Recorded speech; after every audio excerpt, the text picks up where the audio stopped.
পরকিয়া বুঝেননি, হালাল স্ত্রী যার ঘরে আছে, কিন্তু এই জানোয়ার এই বিবিকে বাদ দিয়া পরের বেডির দিকে নজর দেয়, এটা মানুষ না, এটা জানোয়ার।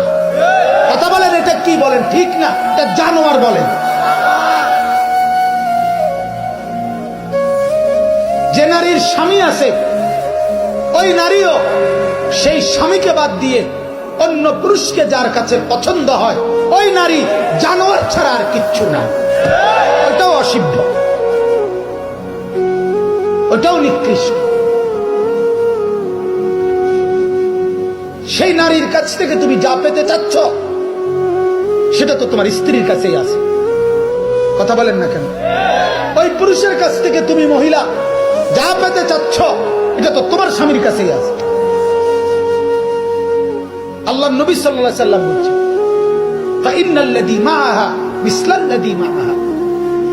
নবীজি বলছেন, হে পুরুষ, পরনারীর প্রতি কেন নজর দিবা? অবৈধ কামনা কেন করবা? তার কাছে যা আছে, তোমার মনে যা চাচ্ছে, এ তো তোমার স্ত্রীর কাছে আছে।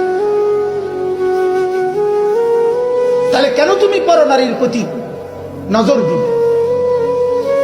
এজন্য আল্লাহ তাআলা বললেন, ভাইয়া, ফিদ দুনিয়া ওয়াল আখিরাহ,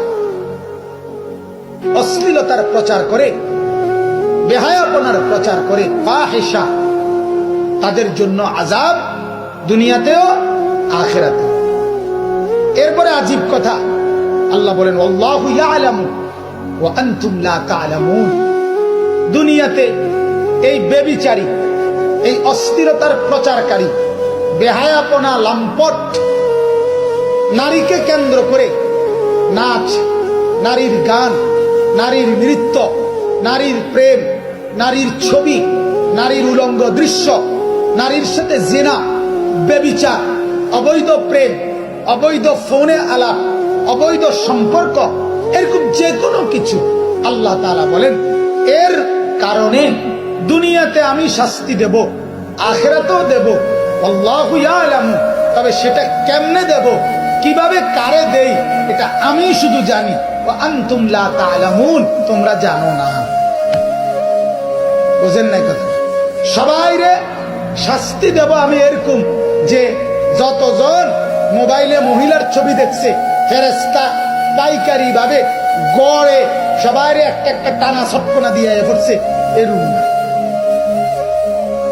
কথা বোঝেন নাই আপনি? ঘটনাটা এরকম, সবাই ফাঁসায় একটা একটা লাথি দিয়ে এলাইছে, যে সবাই শাস্তি আজকে একটা একটা করে লাথি বরাদ্দ হয়েছে, সোজা দিয়ে যায়। এটা না, আল্লাহ তাআলা বলেন, আল্লাহু ইয়ালামু ওয়া আনতুম লা তা'লামুন। আমি রব্বুল আলামিন জানি কার আযাব কেমন, কাকে আমি কেমন শাস্তি দিচ্ছি, এটা শুধু আমি জানি, তোমরা জানো না।